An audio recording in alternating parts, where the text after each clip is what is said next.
Hey everybody, it's Chad. We'll get to the show in just a second, but before we do, I wanted to tell you about a new app we rolled out called Certera.ai. That's CERTERA.ai. What it is an app that lets legal professionals run legal-related prompts through multiple AI models, and then they get to pick which response they think is better. The app keeps the leaderboard ranking the models in real time. It just involves 3 steps. You enter a legal-related prompt, you review 2 responses from different AI models, you vote for the one you like better. If you're in anonymous mode, the app will randomly serve up responses from 2 LLM models, but they're not revealed until you vote. You can also select the 2 models you want to pit head to head and choose the answer you like better there too. There's also an anonymization feature that cleans up identifiers in the prompt. So, if you're a legal professional and you like comparing outputs from different AI models to see which one is better, I hope you check out Certera.ai. That's CERTERA.ai. There's no cost to use it. You just need to be a legal professional.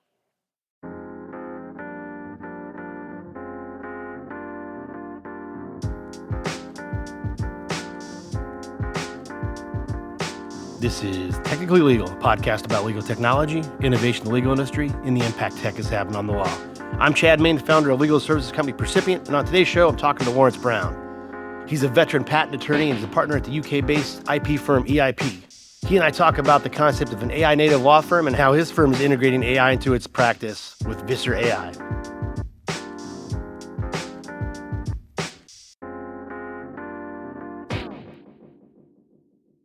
There's a saying that kind of resonates across all industries. You can have it fast, you can have it cheap, or you can have it high quality. But here's the thing, you can't have all 3. However, today's guest is going to give us his take on that saying as it applies to legal. I'm talking to Laurence Brown. He's a partner at the UK-based IP law firm EIP, and he's also the head of Visser AI. Laurence and his firm are trying to tackle at least a couple of those 3, high quality and speed, with a little help from AI. So Laurence has got a background in electrical engineering, but with that background, he figured out he's more interested in how the technology works than actually designing it. Ultimately, he gets into law, and fast forward today, he's a partner at EIP, one of the largest and most prestigious specialist patent firms in the UK. As many did, when these LLMs hit the scene, Laurence and his firm were excited to take advantage of this massive shift. In fact, their clients weren't just asking about AI, they were demanding that Laurence and the attorneys at the firm used it. The clients wanted the efficiency AI provided, but they didn't want to compromise on the quality. Specifically, they didn't want lawyers who just copy and pasted prompts into an AI UI, but they wanted something deeper. So, what did Laurence and his team do about this? They just didn't buy an AI subscription and start dabbling. They built an entirely new model of legal practice. They launched Visser AI, which is a specialized hybrid intelligence division of their firm. By leveraging cutting-edge specific patent AI, the firm started delivering patent drafts faster with more time for human insight. And they did all this while cutting costs by about 30%. On today's show, Laurence is going to fill us in on how to transform a traditional risk-averse law firm into an AI-native powerhouse. He's going to tell us how his firm is working with corporate clients to ditch the billable hour for fixed-fee value billing. We're also going to talk about how you keep human insight and legal quality at the forefront when attorneys nowadays are often relying on algorithms to do some of the heavy lifting. What is your take on the term AI-native law firm? That's a really interesting one. So I'd actually say AI native law firm is an inclusive term that includes fully AI powered law firms where the human involvement is minimal, and then ones which include human attorneys. But the human attorneys in an AI native firm are ones who expect to be working with AI, who know how to use it, who are trained in different ways of working. Perhaps it's easy to say what's not an AI native firm. I would say that is more, it's not an attorney using ChatGPT. That's definitely not AI native. Even if you're really good at prompting and it gives you useful results and it can save you time, it's not AI native. To go AI native, you need to take that next step up to really leveraging the AI, knowing how you can change the way you work to benefit from that. I like that. So I'm just getting old and crotchety. I just think it's a marketing term. I don't know who came up with it. I don't even know. I agree with you 100%. Like, if you're going to call yourself an AI native law firm, you really got to be in the thick of it. You just can't be prompting a frontier model and, cutting and pasting. I like that. So before we get into what your law firm does and Visser AI, give me a little about your background. You're a patent attorney. Tell me how you got there. I've been working in patents for 25 years now. I studied electronic engineering university and realized then that I was far more interested in how the tech worked than in designing the tech. And a patent attorney is a great fit for that because you get to understand, see new tech all the time, still now, every day. In the UK and Europe, your qualification route is you start with your science degree and then it's like a long apprenticeship, 4 to 5 years, taking the professional exams while you're working. So I qualified as an attorney back in 2004, 2005 time. And since then, I've developed a practice in electronic engineering tech areas. And now a partner at EIP. Tell me about EIP. What's the practice? Obviously, it's IP, but tell me before AI and after AI. So tell me the kind of the history of the firm. EIP was founded in 2000. It's grown organically since then. And where we are now, we're one of the biggest patent firms in the UK, How many attorneys you got at the firm? probably at least 90 now. What's different for a UK firm as well is we have patent attorneys and litigators working in the same practice. That's far more common in the US, but in the UK, you tend to have patent attorneys drafting, prosecuting the patents, and then the litigators separately. That's interesting. It's split up because you think, both would benefit from each other, right? Learning like the different angles, the litigation angle versus the filing the application angle. That's the benefit we get at EIP, and it's historical. It's because in the UK, as a patent attorney, your litigation rights are quite limited, and so the actual litigators, the people that run the litigation, qualified as solicitors. And the history lesson is that up until probably 15 years ago now, maybe even longer, you couldn't have a mixed practice law firm. I can remember when I started, one of the partners was a solicitor. He'd had to train as a patent attorney and qualify as a patent attorney, in addition to his solicitor qualification, which is quite arduous to join a patent attorney professional practice. And the same the other way around. If you were a patent attorney wanting to be a partner in a solicitor firm, you'd have to dual qualify as a solicitor as well. So does that mean like you had to dual qualify and they had to be separate? Like before 15 years ago, did the litigation firm have to be separate from the patent attorneys filing the applications, or could they be together? You just had to have dual qualifications. No, it could be together. You just had to all have the same qualification. You just had to all be solicitors or all be patent attorneys. And so that was all deregulated, and now you can have non-lawyer partners, and it opens much more opportunity for effective law firm structures. And arguably it should have happened many years earlier than it did, but now it doesn't apply. When does the firm become AI native? Like tell me about the changes when these large language models hit, or maybe you're a tech guy, maybe you were doing stuff prior. So EIP is still in the transition, and it is worth clarifying that EIP still exists as a law firm in the traditional sense. We still do work for clients in the traditional ways. But what we've realized is that clients are demanding that their lawyers use AI effectively. And again, they're coming under pressure to cut their budgets and to not just have the lawyers, typing into ChatGPT and their internal metrics are asking them to see the benefits of it.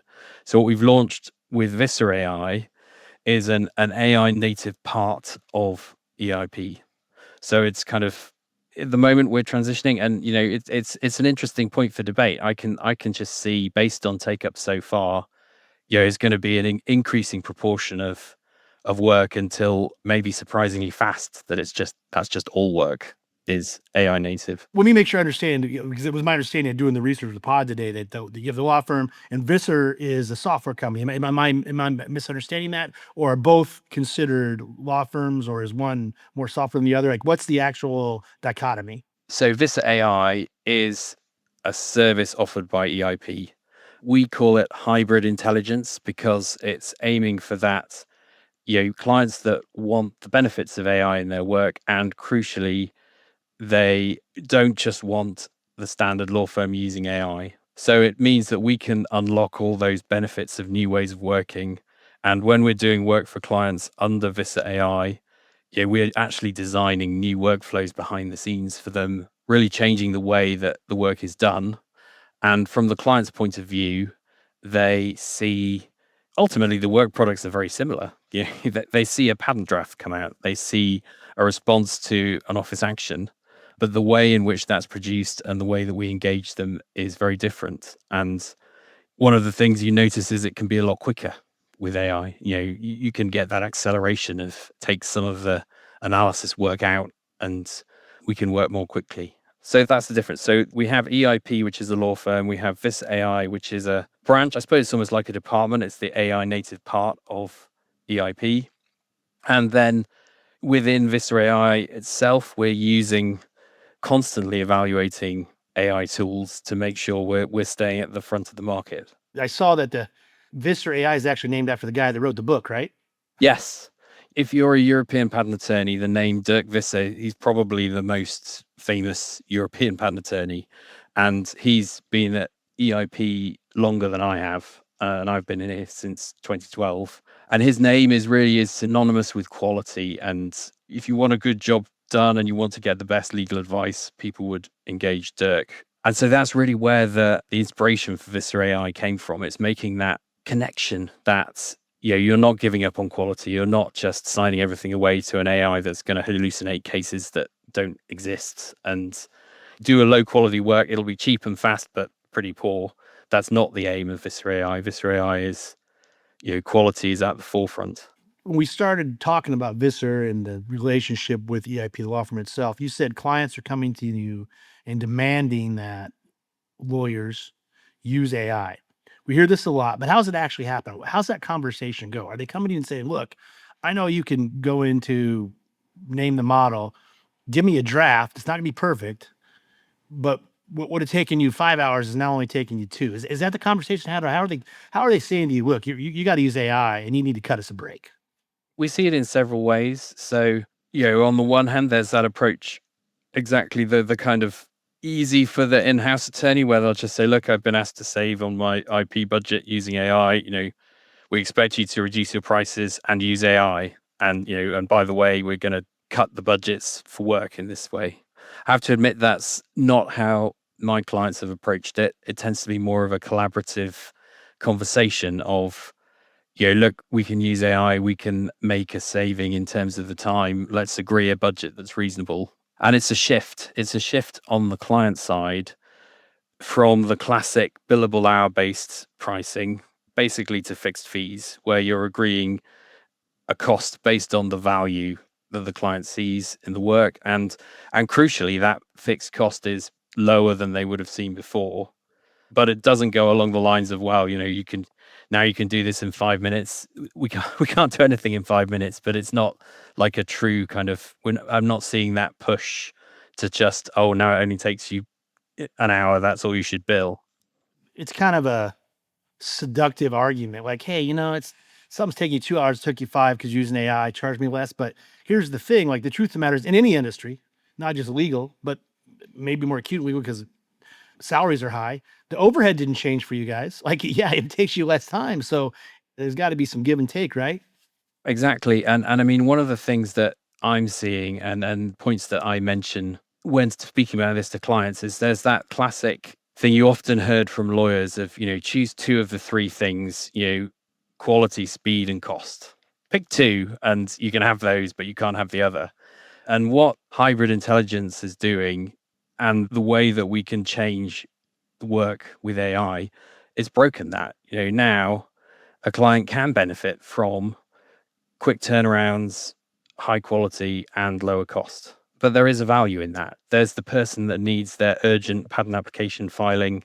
They're going to disclose it tomorrow in a meeting, and they've only just realized they should have filed a patent application. That patent application is far ahead now with AI assistance than it would have been without. And there's a real value in that, I think. That's also one of the characteristics of EIP is we are operating at the high end of clients. People come to us because they want quality. So we're not seen as a bargain basement firm in the first place. So I guess I'm assisted in that our clients have already chosen EIP for quality.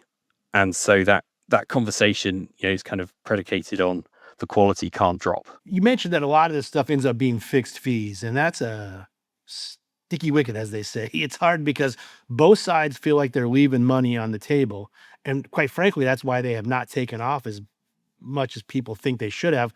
We've been talking about this for decades now, right? Really? We're getting to decades. Like, how are you at the firm and at Visser figuring out what to charge. Like this filing, start to finish, suit to nuts should be X, X pounds, X dollars, whatever it is. It's a really good question and something we give a lot of thought to. I mean, fundamentally, you have still got to look at how long it takes because, as you mentioned earlier, the overheads haven't changed. You still have lawyers working on it. You still have the need to pay their salaries. So there's that feeding into it. There's where it's existing clients of EIP, we can actually do billing analysis and kind of we can look back and see, and those firms that will most benefit from AI are volume filers because there are real economies of scale. Once you know the client, you know how to work with them, that just filters through. And when you're then working on 100 cases, they get huge benefits. So those type of clients that we actually already had a lot of to start with, we can look back and say, okay, let's look at what we actually build you. Typically in the context of, we'd have in many cases capped arrangements, which of course clients love and lawyers hate because, basically a lawyer can only lose under a cap. You bill under the cap, you bill for the time, but if you go over the cap, then you can't recover that cost. What we find is that when we look at the economics and when we look at what the clients expect, that we can deliver and propose fixed fees, which mean both sides benefit. EIP, we're not going to be cutting our nose off and making no fees anymore. Clients see a meaningful cost reduction. We talk about 30% as a kind of standard one. And what's really fascinating is looking at where we have new clients, we don't have that benchmark, and we're kind of coming in and saying, look, this is our proposed fixed fee, and you see real interest from just saying, wow, that is really a really punchy price. So I think it's the economics are there. I think you can match the value the client wants with the price they are prepared to pay and deliver that with the attorneys not being cut out. The big thing, oh God, I could go on for ages here, Chad. So there's kind of two things that play into that. So one is from an attorney point of view, it's actually quite fun working with AI. Now, I don't know if that's just novelty or a change, but it's something about it changes the way that you're working. That recording, 8, 9, 10 in a really long day, chargeable hours is still a real mental challenge. But the difference is it feels a lot more fun. I think it's kind of the dialogue aspect. Instead of you're just sitting there reviewing a document, it shifts it to a different way of working. So that's playing into it. Attorneys, you can spend the same time in the office, but it kind of encourages you. A chargeable hour becomes more fun. And the other thing is, it's just, I think, the turnaround, the responsiveness, and we can redesign workflows. So patent work is really linear because our focus is quality. We've always had the kind of key selling point of EIP is 2 pairs of attorney eyes on every piece of work. And it really gives quality improvements, but that's really linear. We can redesign the workflows to keep that quality benefit, but also there's more scope for working in parallel. In a patent draft, for example, a senior attorney can be working on the claims at the same time as the more junior attorney is, structuring the drafts, doing the prep work ahead of the claims. It's just a huge shift. That being said, how does it work? Let's say I come to you and say, I've got a cool widget I just created. I want to patent it. I'm coming to EIP and Visser. Like, what's the case flow? How's this work? From the client point of view, probably very similar to how they'd worked before. There's typically some form of written disclosure, them explaining initially what the invention is. Then you meet with the inventor, you discuss the invention, and then from the client point of view, at some point in the future, they get the patent draft to review. Sometimes they'll check the claims first, depending on their workflow. Now, the change when you get AI involved is in that inventor meeting, as an attorney, you've already had a chance to test the invention, probe it using AI. You've checked all the questions you had for the inventor. I find basically always it comes up with useful extra questions to gather more information. You can record that inventor meeting. You can, from the transcript, you're using AI to pull out key details in a way that is really hard. I mean, it's, if you're sat down for an hour in a detailed technical meeting, it's really hard to keep track of all the technical details. And even with a transcript, it's still difficult. AI really helps with that. You take that, again, you're using AI.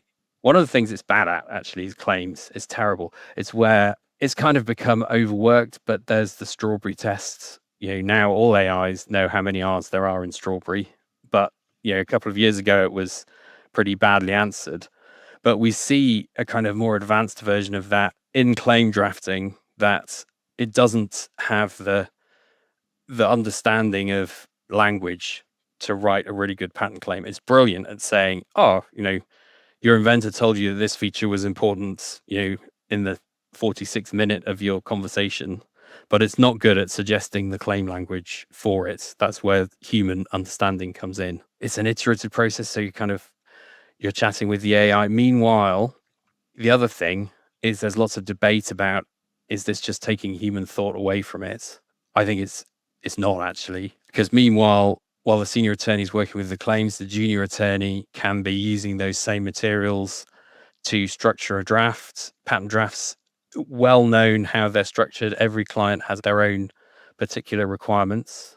So they can be working on that, kind of pending the claims, which then feed into the detailed description. And from the client point of view, I think effectively they have much the same interaction, but they get the results a lot quicker. You got a computer attorney on the team now. That's really is what it sounds like, right? I think for everyone, even, patent applications are difficult to read. They're a heavy read because they're a combination of technical data with legal language and important, language to make sure they're valid and serve the purpose they're for, can make them quite hard to read. And one of the best things of AI drafting, it can do a better job at making something that's readable than a human can. So, and then the human comes in and spots, those bits where it's not quite right. Everything is fully checked, and we get the AI to check it as well. We spin up a new instance, sometimes even a different model, feed it the draft and all the information, get it to critique it in addition to our own human review. There's all these extra checks and things going on. And the end result for the client is a readable, timely, high quality patent draft. You mentioned there that there's one instance a couple years ago, Strawberry had, there's certain things AI is good at, certain things even to this day, as good as it is, still isn't good at. I know you guys run a lot of tests. Tell me how you do that. There's some high level findings, like when do you just use plain AI? When are you augmenting it with your own kind of secret sauce? So the tests are really important.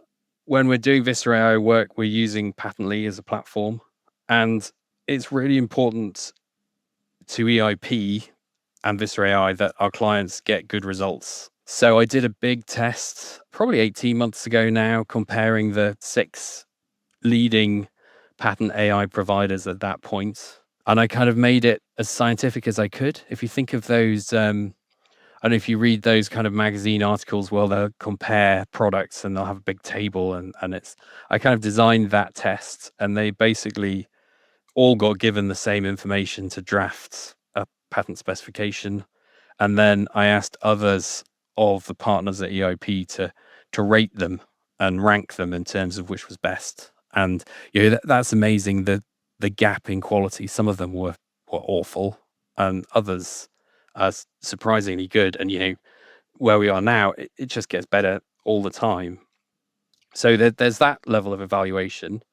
Then against the general models, there are things that the general models are excellent at. So I find proofreading, summarizing tasks can be excellently done we use Microsoft Copilot at EOP as our general purpose. Everyone has premium licenses. It's all fully set up to be confidential, no data retention, no training, vital for patent work to keep it all confidential. So regularly I'll compare the work that I'm doing in a specialist patent AI with Patently, with what Copilot can do. And at the moment, it's just so far behind. It's an easy test. Now explain why though. What does Patently have? Like what have you guys built, or what's underneath the hood that is making it so much better than just OpenAI off the shelf? So Patently itself is built on top of the various models and their APIs that are available. And I think I'm not an expert in what they've done behind the scenes, but there's a lot of work goes into setting it up right, providing it with the right context, and all those things that you don't have to do so that you can effectively ask it patent questions without needing to phrase it in such a careful way as you do with Copilot. So it's kind of already, you see with these specialist tools, a move away from perhaps needing to be as careful with the prompt engineering as you would with a general purpose tool. And there's lots of whizzy features. The user interface is great. Context is everything for LLMs. And the way that Patently is set up enables you to switch context in and out super easily. You just basically turn it on and off and change it, and you can spin up new AIs, reusing context, using new context. It's all those things. And that is really important, actually, the workflow aspects. Some of the specialist patent AIs do pitch themselves as like, this is just a patent tool you chat to from Word. And I think that's kind of, that plays to the attorneys that just want to have an AI while they're working. Oh, great. I already use Word to write my patent specs. Excellent. Now I've got a specialist patent AI to chat to. But you get so much more from thinking away from that, thinking, okay, now we've got AI, how can we change it? And the input to the workflow is a big thing that you see with tools like Patently. They're designed to help you work efficiently as well as having the powered AI behind it. What's this data regulation in Europe? America, it depends on the state. Some are more lax than others. Some are frankly stuck in 2015, but not to digress. But like, what's it like over on the other side of the Atlantic? We're probably on the 2015 end more than the current end. Basically, what happened was LLMs just came out of nowhere with when ChatGPT, kind of 2021 time, and the regulators suddenly realized that they had to do something. And it still took probably 2 years for some guidelines to come out. So European patent attorneys are some of the most conservative you'll meet. They don't like change. I started in 2001, and not only was I regularly faxing, I was still using telex and printing copies of letter in triplicate to add to a pile somewhere in the office. So that's fed into them looking at the risks. It's like a risk-centered approach of, we've got to be so careful. There's going to be some dodgy attorneys somewhere that use AI and only takes them half an hour, but they're still going to bill the client for hours and hours. Got to stop them doing that.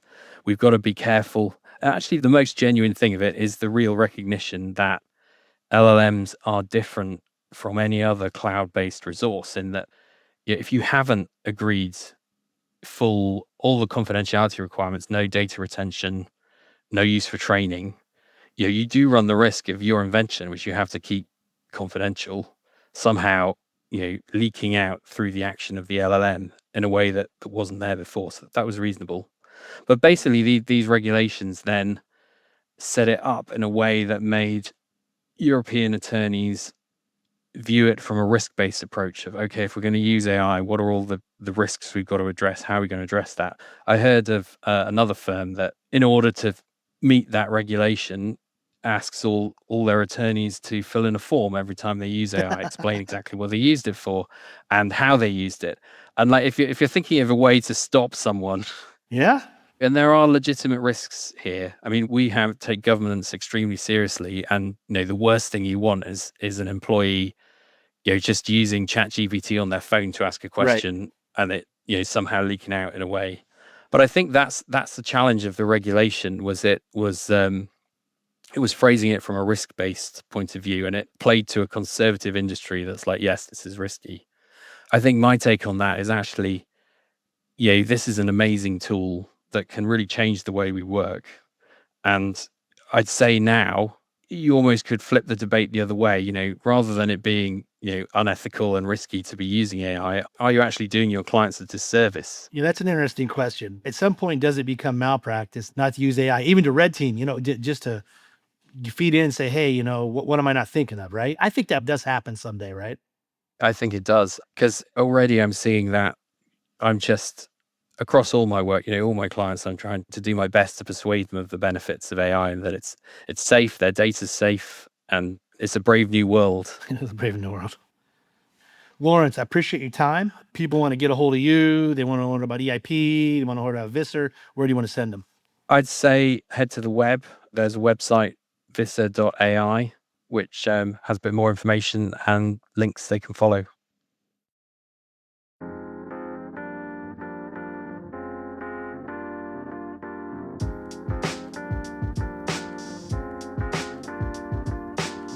Okay, that's a wrap for today's episode. As always, we really appreciate you listening.